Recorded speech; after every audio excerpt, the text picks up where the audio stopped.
Um, Today we have amongst us Shri Ajay Mishra, IAS retired. He is one of the most famous and eminent IAS officers of the Andhra Pradesh cadre. Now he belongs to the Telangana state cadre. He is basically he's done his MA and MPhil from Jawaharlal Nehru University, and then thereafter joined the IAS. He's had several senior positions in the IAS. Particularly, I think he worked as sub collector in Tirupati. Then he worked as municipal commissioner Warangal. He also worked as collector Warangal. He was commissioner transport. Then principal secretary of GAD, home and political. Then he also did in water resources. A variety of assignments with variegated experience in the field of administration. He has also worked in the civil side of administration in Kosovo during the war times, and that must have been quite an experience for him. So, we are dealing with an individual who has had expansive knowledge of the national affairs and the international affairs. Today, we requested him to come and speak on his experiences in energy sector, which he has held for several years with lot of achievements to boot and to show for. Today we will be concentrating on energy sector, what it was prior to his joining, and what happened during his tenure, and what is happening now. And in general matters of topical interest, he will talk to us. So, welcome, Mr. Ajay Mishra. Thank you for um, coming to us, sparing your valuable time. I would like to start with asking one question. Firstly, energy and power used to be a major issue during my childhood. If I remember, there used to be power shedding, power cuts for long hours and all that. But that doesn't seem to be the case. In a matter of 3.5 decades, things have changed radically. Could you please explain the reason why such a transformation took place, and what kind of initiatives were responsible for it? Yes, thank you, Bhaskar. Not only 3.5 decades earlier, even 1.5 decades earlier, up to 2014, especially in Telangana area, the power supply used to be to the agriculture sector only 6 hours. To the industrial sector, it was weekly holidays used to be there. This was because of the power generation issue, primarily, I'll put it. For example, when the new state was formed, Telangana, in 2014 June, at that time our consumption was approximately 6,700 megawatts. And our production, thermal and hydel, hydel put together, used to be in the range of 44 to 4,500 megawatts. So, with 1/3 shortage, you can imagine, power cuts were the normal game, if I can put it. But then the new government coming, the vision to project Telangana and make Telangana one of the leading states in the country, the energy sector was given primary attention by the government, and within 2 years, if I can put it, change started happening. I joined the department as energy principal secretary in 2016. By that time, the agriculture sector was assured 9 hours of supply. That was a big relief. After that, in 2018, specifically from 1st January 2018, after trial runs, 24/7 electricity power was being given to the farmers. Free of cost was a political decision, but the infrastructure had to be created for transmission and distribution network. That the engineering wing of the electricity department, basically the companies, they performed a stupendous job. it was achieved not by immediate to see production cannot be increased. So the energy was procured from other states which was surplus, especially from Chhattisgarh. Chhattisgarh. At that time, we had a agreement with Chhattisgarh government to supply 1,000 to 2,000 megawatts of electricity. That gave us the initial push towards more accessibility of energy for the citizens here. And in the last 12 years, uh, Telangana state has added about 10,000 megawatt of capacity Okay. in the thermal and solar also put together. So that has changed the game. So, what is the total power demand for power in the state of Telangana, and how much is produced by the state? How much is borrowed from the national grid or some other power surplus states like Chhattisgarh, let's say? Today, overall, Telangana state is self-sufficient in power. We have a peak demand of approximately 15,000 megawatt. We are able to meet it from our uh, Own hydel, sources. hydel, thermal, and solar. Is So, that in that order? uh, Which is the predominant source of power for you? it's still thermal. Still thermal. Yes, What proportion it would be? thermal will be approximately 9 to 10,000. Okay. And Out of 15,000 megawatt demand, yes, 10,000 comes, which is two-thirds roughly. yes. And the issue is, now what about the share of the non-conventional sources? Because these are all polluting and depleting sources. So, non-conventional energy, what is the emphasis laid, and how much is it contributing currently, and how much it is estimated to contribute in future?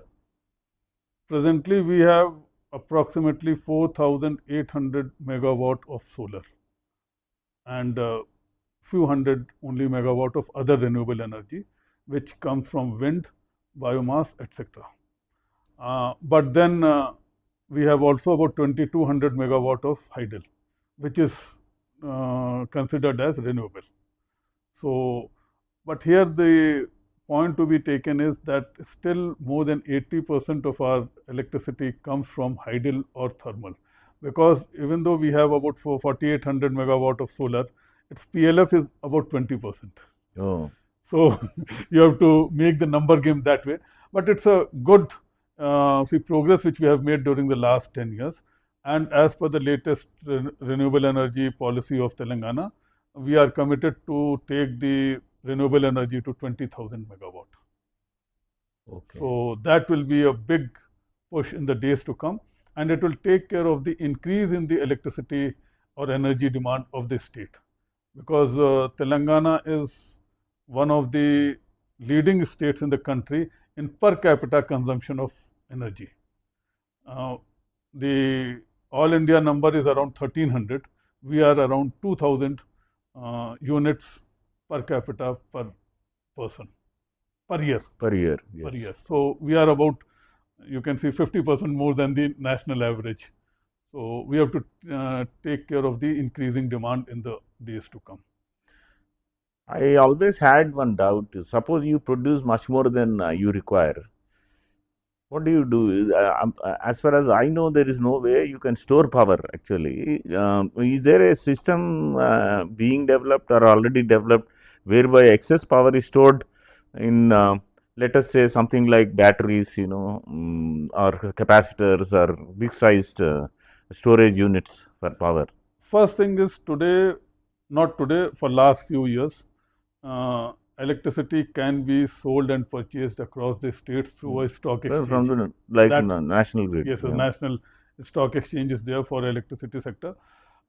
This year, few states have started what is called BESS, Battery Energy Storage Systems, Okay. and tenders have been floated.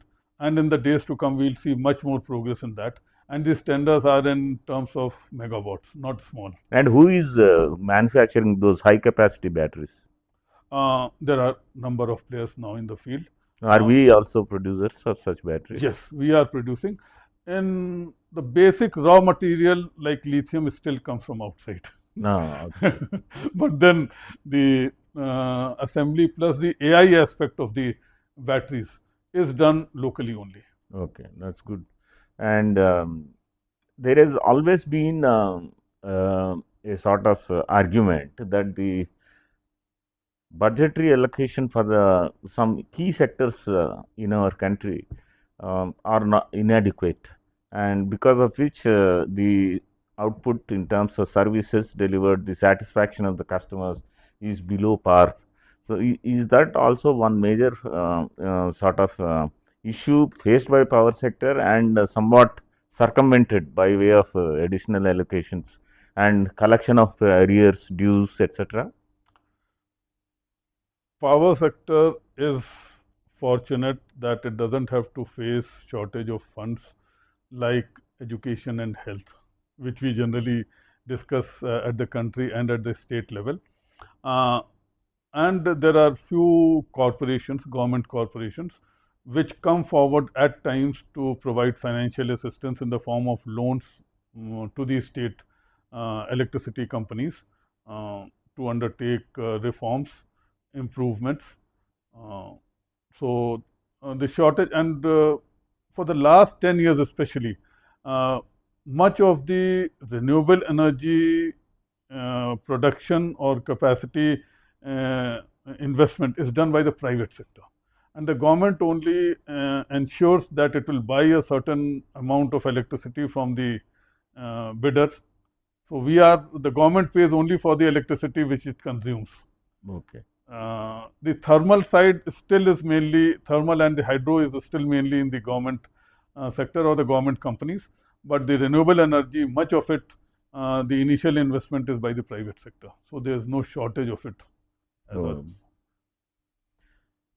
Now, tell me, over this formation of Andhra Pradesh in 1956 and 2014 separation of Telangana, etc., have the power secretaries of the state been always conversant with the concepts of energy, power, what is wattage, what is amperage, and what is transmission loss?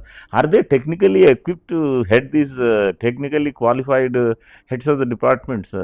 Those days it used to be Andhra Pradesh State Electricity Board. Now we have DISCOMs, then transmission companies, distribution companies, etc., and generation GenCos all have come. So, first question is, are the secretaries of power generally chosen from amongst the technically qualified? And number two is about the benefit of unbundling which happened of the electricity boards into generation and transmission and distribution companies. Has it been helpful? If by technically qualified you mean that they have a degree in engineering? No. They should be able to understand, because they may not have. So, degree in engineering they may not be having at the top. But then 99% of the staff in the electricity companies is technical first. Okay. The officers who are heading it, if they are not from the engineering background, they are from the administrative, they are most of the time fast learners, I will put it. Okay. And many of them have worked in the electricity companies maybe a decade earlier or few years earlier before they become the energy secretary. So that takes care of their understanding of the issues and fast implementation of the projects, even things like transmission losses, etc. You are an outstanding example of that. Be an MPhil in political science and public ad or something from JNU, but then you have done so marvelously well. So, idea is, I suppose, the concept of the IAS officers being able to pick up a new subject as quickly as possible, and they are enablers basically. Yes. And they may not know the technicalities completely, but they should know the broad details which would impact the performance of the department. Yes. And it's a happy kind of situation that Telangana is a surplus state, and slowly, I do not know what is. Can I ask you also about the country's position in power sector? As per the present demand, the country is almost self-sufficient in power today. 99% of the electricity we are producing. Yes, some states are producing more, than what they require, that through either agreements or through the National Electricity Energy Exchange, it is being supplied to the areas where it is deficient. And we have a very technically advanced system by which at a 15-minute interval, the projection of demand is made one day before. Okay. So depending upon even the solar energy being produced or wind energy being produced in some of the states, they are able to project the shortcome and able to bid and get power through the exchange for their states on a day-to-day basis. So those projections and the systems which are there, they are helping the public, if I can say. So, at present, what are the challenges, if still they are there, and troubling the government as far as power sector is concerned? Power sector, at one level, we are doing very well in adopting the renewable energy. For example, at the national level, we committed to the international community that by 2030, 50% of our capacity will be from renewable energy. And we have achieved it this week. Oh. So 5 years ahead of schedule, we have achieved that. Because planning is going on, tenders are being floated for renewable energy projects in the country at different levels, national level also and at the state level. So we have a target of 500 gigawatt of energy, solar renewable energy by 2030. Already 233 or 234 gigawatt is already there capacity. About 70 to 80 gigawatt projects are under implementation. 100 gigawatt projects are under project finalization for bidding, and rest in 5 years we'll be able to achieve that. Even if we are short by few number game, but then if we see the rate of progress, it is excellent. Government of India has come forward in a big way to support the new technologies like green hydrogen and also the nuclear energy projects. Substantive budgetary allocations have been made. Even for the rooftop solar or micro level projects, that also the our Prime Minister's scheme of Har Ghar Bijli Muft Bijli Yojana. So those are being taken, and solar energy, we do not have an option, as I say. Oh. It is only how fast we adapt, Yeah. and we have that. Right. So, but then compared to the total power which is coming from the renewable sector, it is still in the range of 15 to 20%, not more. No. That has to increase. Oh, thanks a lot. I had my young colleague here, Chandrahas, who has a few points to ask of you. May I request Chandrahas to elicit some responses to his questions from Sri Ajay Mishra? Yeah. So one of the biggest issues which Indian power sector faces is that the DISCOMs and the transmission companies are perennially in losses. The issue is that they are not able to pay the bills on time to the power generation companies, because a lot of the lot of pending bills are itself from the government. So because of this, the DISCOMs and TRANSCOMs are non-stop in debt, and the debt has crossed 1 lakh crores. So we'd like to know from sir that how are we addressing it? How did he address in Telangana, and what are the way forward?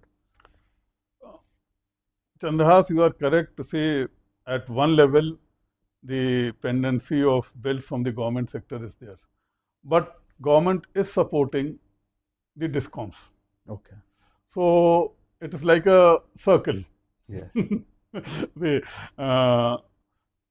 As I say, electricity is a democratic subject because 99 to 100% of the electorate is a beneficiary of the electricity department. Yes. Many a times the tariff is not increased or not increased sufficiently. Yes. But then the government supports. Like if we see in our state, DISCOMs have been taking say loans for different kinds of projects for improving the system, but they have not defaulted till even once. Yes. Why? Because government has come at the last to ensure that they do not default. Regarding government departments not paying, not able to pay, and that is a minor subject if we see government as a whole. Yes. Government money going to the departments and coming to electricity department, or government only giving to electricity department whatever is needed. For the government, it's the same thing. Yes. So from the outside, it may seem that if this much money comes, the DISCOM may do something more. Yes. But ultimately, money comes as support from the government to both the sides, the other user departments also and the distribution electricity department also. Right. So that besides being, you see, flagged off, it's not a constraint in the development activities of the electricity DISCOMs. Okay. Regarding the transmission, there is a lot of misuse of transmission, power pilferage happens, a lot of agricultural farmers, they don't have the power meters installed. How is the government able to track that and reduce the issues in transmission? That itself is one part, and the other part is that the power theft happening when you are transmitting across thousands of kilometers in remote areas, ensuring that people are not stealing the power. How are we solving for these issues? I will not say that the total transmission losses or thefts have become zero. No. Okay.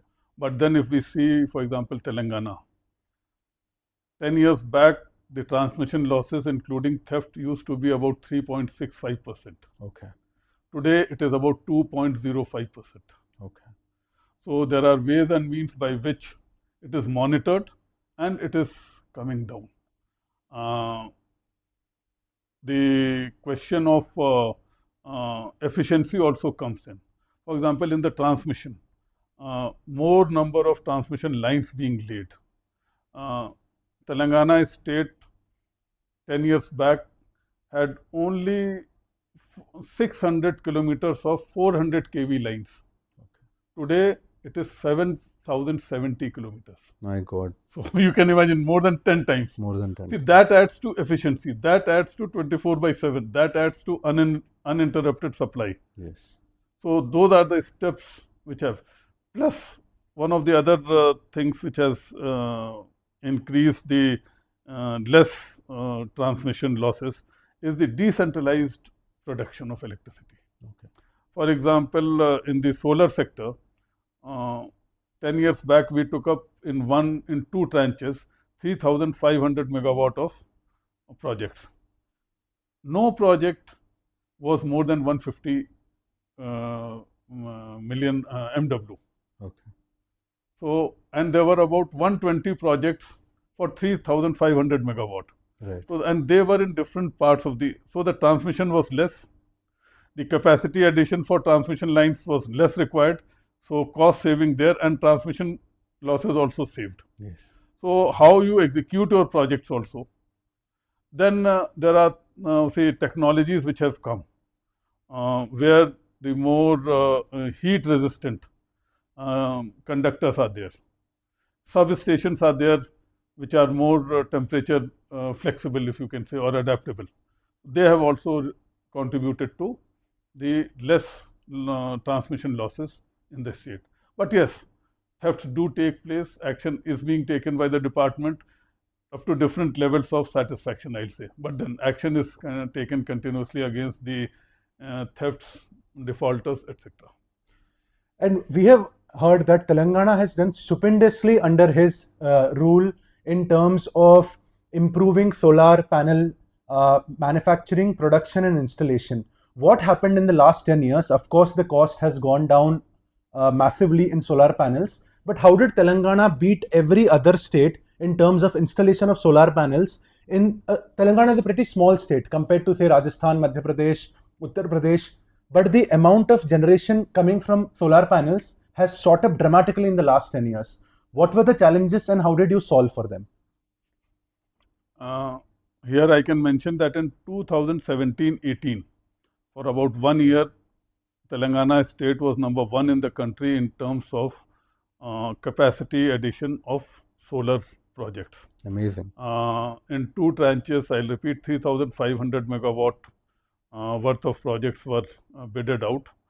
My role was to implement them, get it implemented in a fast, effective fashion. Okay. And that we did it in a normal way. I don't think there was any great thing done, but then it was implemented in a time-bound fashion, and it led to Telangana being number 1. Another thing which we started around the same time was the initiative for rooftop solar projects, which was a decentralized model.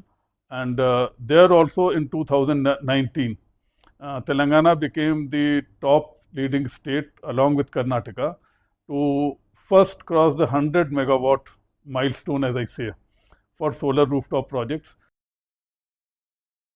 Beyond being number 1 leading state in crossing the 100 megawatt milestone for rooftop solar projects, we also set up a ecosystem for implementation of rooftop solar projects, because that was reaching out to the public.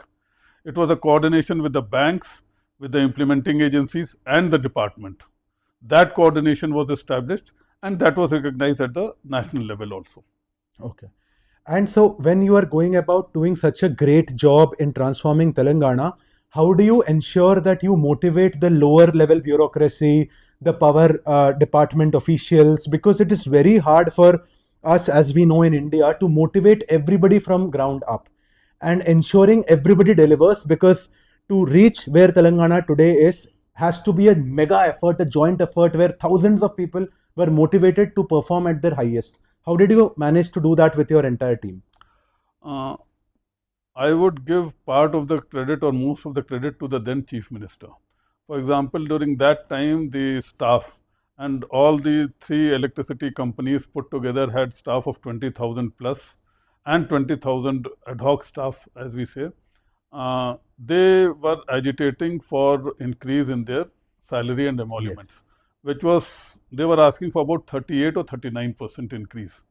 The Chief Minister then agreed for 42%. Wow, never heard of. So the staff, because the importance of the energy sector, he knew, and when you give to someone more than what you are asking for, then naturally. Of course. And one of the positive things was when we were to implement 24/7 electricity supply to the agriculture sector, it was a big task. Technically also, the financial aspect is different. So in 3 months' time, the systems were set in, the systems were checked, the pilot project was run in the state for a few areas, and then within 3 months, from 9 hours to 24/7 electricity supply was ensured for the agriculture sector. So the staff motivation, that was one of the main factors. That's great. So we have had an incredible discussion. We would like Bhaskar sir to give some closing remarks on our session.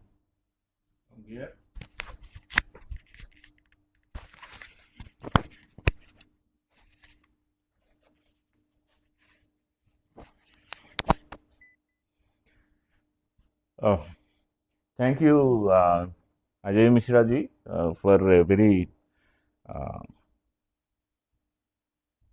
detailed, given the shortage of time, you gave a reasonably detailed exposition on the power sector reforms and how it has changed the ecosystem, as the word which you have employed, in the power sector, much to the benefit of the people. And it has been very educative. Sectors like these technical sectors like power or irrigation, for that matter, health or environment, these are not amenable to a common man's understanding unless he or she is trained in that. Now, to explain these concepts at a let us say from a bird's eye view, as you say, to explain that, so that a common man will also understand what is happening in the governance as to improve their lot in terms of various subjects like health delivery, power, electricity supply, and all those things. Mr. Mishra has definitely set himself apart from many others in terms of his performance in power sector. Of course, he has held many other positions. I am sure he has done very well there also. This channel has been basically established to benefit the people and to, in a way, manner of speaking, educate them about the common things about the government and what are the responsibilities of the government and how it is able to do it or not do it, and what are the obstacles, challenges, how our bureaucracy, the political executive, people in general are able to help themselves and help the lot of the state government and our country in general. That is the purpose of this, and if it is served even to an extent of 50%, we will be reasonably satisfied. We would be having more sessions with Ajay Mishra about, when we drill deep down into a substation level supply to a domestic supply, and what are the collection of, how is the collection of user charges is made, and what kind of staff is involved, what is the difficulty or challenges with the unionism in the power sector and all. We will do it later, slowly. This is the first broad and highest level of exposure to the listeners.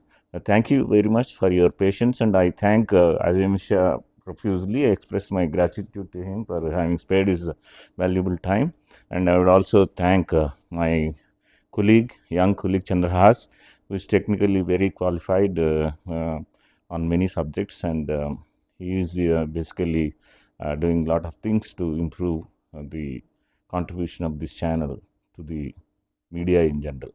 Thank you. Thank you.